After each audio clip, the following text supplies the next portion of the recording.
Mesdames et messieurs, bonsoir à tous. Bienvenue dans ce journal que nous ouvrons par un communiqué de la présidence de la République, lu ici en studio par le commandant Mohamed Kassé, directeur du bureau de presse de la présidence de la République. Communiqué de presse de la présidence de la République, Conakry. Dans le cadre du renforcement des traditionnels liens de coopération et de solidarité existants entre nos deux pays, le président de la République par intérim, président de la transition, ministre de la Défense nationale, effectuera, à compter du jeudi 26 août 2010, une visite d'amitié et de travail au Burkina Faso. Sont conviés à prendre part au cérémonial de départ prévu à 9 h du matin à l'aéroport international de Conakry-Bessia les personnalités ci-après. Monsieur le Premier ministre, chef du gouvernement d'Union nationale de transition, Madame la Présidente et Messieurs les vice-présidents du Conseil national de transition, Mesdames et Messieurs les membres du gouvernement et du cabinet présidentiel, Monsieur le Président du Conseil économique et social, Monsieur le Grand Chancelier des Ordres nationaux du mérite, Monsieur le chef d'état-major général des armées, Messieurs les chefs d'état-major particuliers, Messieurs les directeurs généraux de la police nationale et de la douane nationale, Monsieur le président du Conseil national de la communication et le gouverneur de la ville de Conakry. Conakry, le 25 août 2010, le bureau de presse de la présidence de la République. 25 août 1958, 25 août 2010, il y a de cela 52 ans que le chef du gouvernement français, le général de Gaulle, proposait aux colonies son projet de constitution. Arrivé donc à Conakry un 25 août pour solliciter l'approbation massive du peuple, il fut confronté à un refus. Nous sommes africains et nos territoires ne sauraient être une partie de la France. Nous préférons la pauvreté dans la liberté à la richesse dans l'esclavage, a dit Ahmed Sékou Touré, président du conseil de gouvernement.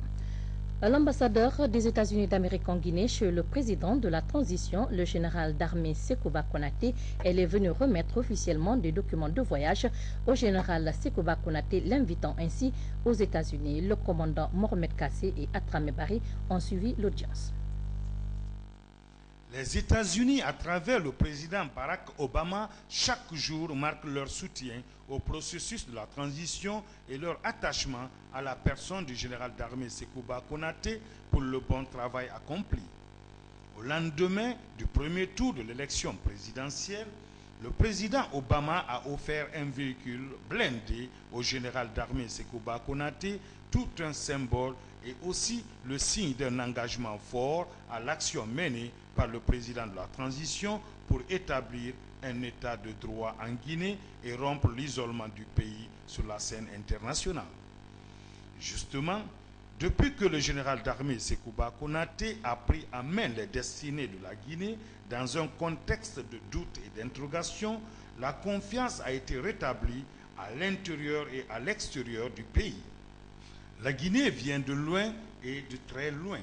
Et il a fallu pour cela l'engagement de tous les Guinéens et surtout la détermination du général d'armée Sekouba Konaté qui, contre vents et marées, au prix de nombreux sacrifices, a redressé l'image du pays et réussi une transition apaisée dans un climat de sérénité et de confiance.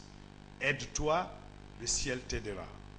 La Guinée, engagée sur le bon et droit chemin, a pu ainsi bénéficier de la reconnaissance et du soutien des pays amis et partenaires au premier rang desquels les États-Unis d'Amérique, dirigés par le président Obama, profondément attachés aux valeurs universelles de la démocratie.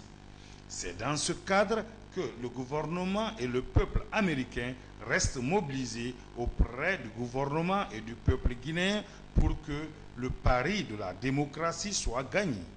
Au-delà des messages d'encouragement et de soutien, des contacts à tous les niveaux, des actes majeurs ont été posés. La coopération militaire à travers un programme de formation et de perfectionnement des forces armées, l'appui technique militaire. Aujourd'hui, Un visa de séjour aux États-Unis est accordé au général d'armée Sekouba Konaté qui, après le cadeau de Obama, est le bienvenu chez lui. Car il ne s'agit ni plus ni moins que d'une invitation qui lui est adressée à se rendre en Amérique, terre de liberté et de droits de l'homme. Il y a encore quelque temps, personne n'aurait parié sur cette ouverture faite à notre pays pour les États-Unis. C'est dire que les États-Unis et la communauté internationale ne sont pas opposés à un pays, à un homme en particulier, mais à toute politique contraire à la démocratie et aux droits de l'homme qui fondent leurs relations avec le reste du monde. Avec le général d'armée Sekouba Konaté, il fait l'objet de toutes les attentions aujourd'hui et notre pays qui a retrouvé le respect dans le monde, l'on a compris que le travail bien fait est toujours récompensé et que la démocratie ouvre toutes les portes du monde. Le général d'armée Sekouba Konaté était ce mercredi dans la famille du capitaine Moussa Dadis Camara suite au décès de son fils. Décédé récemment au Canada, la dépouille de Moriba Dadis Jr. a été rapatriée ce mercredi sur Conakry. Le président de la transition, accompagné des membres du gouvernement, y a présenté ses condoléances. Commandant Mohamed Kassé. Une atmosphère de compassion, de tristesse que le général d'armée Sekouba Konaté est arrivé à la maison mortuaire suite à l'arrivée de la dépouille du fils du capitaine Moussa Dadis Camara. Décédé au Canada, le corps de Moriba Dadis Junior Camara a regagné Conakry ce mercredi. À la tête d'une forte délégation, le général est allé présenter ses condoléances à la famille éplorée. Pour la circonstance, la famille a remercié le général d'armée Sekouba Konaté pour sa compassion envers la famille. Mes impressions sont les meilleures du fait que l'amitié ne s'achète pas. L'amitié, c'est un problème de cœur. Ça se donne par le cœur. On l'acquiert par le cœur. Donc si l'amitié qui existe entre le général Sekouba Konaté et son frère de lait, moi je les considère comme ça, un frère de lait, Moussa Dadis Camara, ne m'étonne pas. Donc nous sommes en train de remercier officiellement et généreusement le général Sekouba Konaté pour son œuvre, pour l'œuvre qu'il a eu à faire, à accomplir pour la famille de Moussa Dadis Camara. Surtout, il a envoyé des présents. Ces présents nous ont été remis par le canal du commandant Georges. Nous le remercions très infiniment et nous disons que nous sommes de cœur avec lui. C'est ce que je peux vous dire. On vous remercie, mon Merci capitaine. bien. Merci. La dépouille de Moriba Dadis Jr. est arrivée ce mercredi à Conakry, à l'aéroport international de Conakry-Bessia.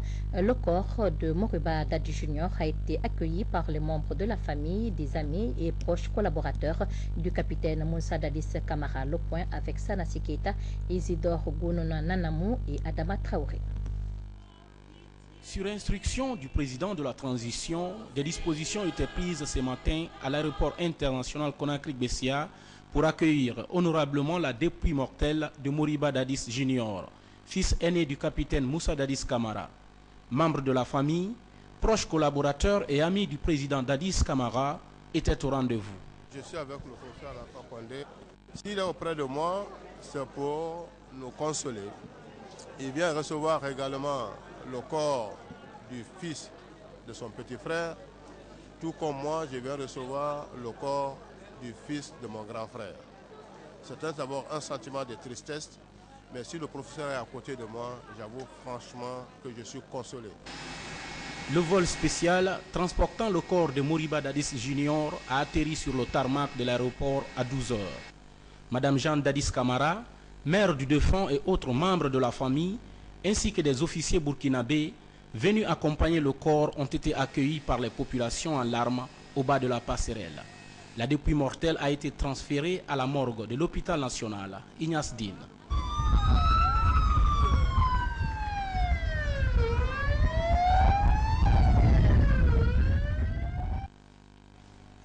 Ici, à l'hôpital Ignace Dine, l'émotion était grande, car certaines personnes se souviennent encore de ces jeunes. Vraiment où je suis, je n'arrive pas à bien parler parce que je suis moralement touché. C'est pas ce qu'on s'était dit. Il m'avait promis qu'il allait étudier pour me soutenir. Je garde en lui un humanisme total. Je prie le Tout-Puissant Allah que son corps repose en paix. Et que je prie la famille d'accepter que je partage avec elle toute la douleur, la profonde douleur. Que je n'aurai jamais assez de mots pour exprimer cette douleur. Je le dis très clairement, pour moi, ce jeune garçon qui s'en va rappeler à Dieu n'est pas un citoyen ordinaire. Moi, c'est mon fils. Quand j'ai pris service en décembre 2008, il m'a entouré des sentiments paternels doublés d'un grand respect. C'est un garçon d'une profonde humilité, très respectueux, très humble et très simple, à tel point que c'est moi-même, sans l'avis de son père, qui avait pris la décision de l'inscrire dans une université au Canada. Et après, je l'ai imposé à son père. Donc, c'est vous dire toute la peine que je ressens de le revoir venir aujourd'hui sur une civière. Je prie Dieu que son âme repose en paix et je demande à Dieu d'accorder à ses parents, le capitaine Dadis, et à sa mère, fortement éprouvée, la sérénité et la dignité nécessaires de traverser cette épreuve difficile. En attendant donc les cérémonies funèbres et l'inhumation du corps prévues pour demain jeudi à Lambaye, des prières ont été dites pour que Dieu, le Tout-Puissant, accueille Moriba Dadis Junior dans son royaume. Que l'âme du défunt repose en paix, le ministre des Affaires étrangères a rencontré ce matin les ambassadeurs accrédités en Guinée. Objectif, les informer de la situation politique en Guinée. Reportage Ngadi Guida. Cet entretien du ministre des Affaires étrangères avec les ambassadeurs en poste en Guinée vise à informer sur l'évolution politique de la Guinée. Le ministre des Affaires étrangères s'est félicité du climat de paix et de responsabilité qui ont caractérisé le premier tour de l'élection présidentielle. Bakary Fofana a aussi apporté les précisions sur la position du gouvernement pour l'organisation d'un second tour dans un climat de sérénité. Les constats faits au sortir du 27 juin ne pouvait plus permettre effectivement de laisser justement cette initiative uniquement à la charge de la CENI pour plusieurs raisons, parce que la CENI n'a pas toute sa représentation à l'intérieur, à plus forte raison une représentation très qualifiée. Or, l'enjeu des élections est tel qu'il faut véritablement que les élections se passent dans de meilleures conditions.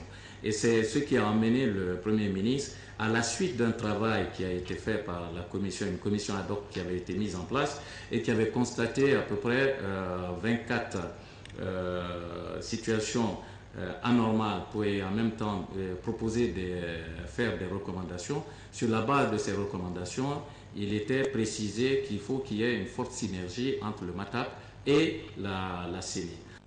Les ambassadeurs de Côte d'Ivoire et du Maroc ont souhaité que les acteurs de la transition prennent le principe de consensus comme priorité. Étant donné la complexité des choses, avant d'engager une décision, il est mieux que les uns et les autres se prononcent là-dessus. Comme ça évite les contestations extérieures. Je crois que le gouvernement est revenu là-dessus, c'est une bonne chose. Et je crois savoir aussi que maintenant, il s'agit de reprendre, d'examiner à nouveau la convention qui existe entre la CENI et le MATAP, ce qui suppose que le gouvernement n'entend plus intervenir par décret. La commission qui vient d'être instituée certainement va travailler dans le sens qui va solutionner cette question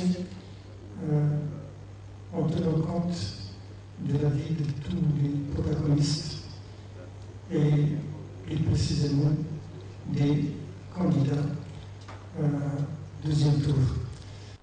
Au terme de la rencontre, Bakary Fofana a affirmé la volonté du gouvernement de faire prévaloir l'esprit consensuel avant de demander aux partenaires d'accompagner la Guinée pour la réussite de la présidentielle prévue pour le 19 septembre 2010. Une conférence débat sur le code de bonne conduite des partis politiques au siège de l'UFDG et du RPG. L'objectif est de faire la promotion de la concertation et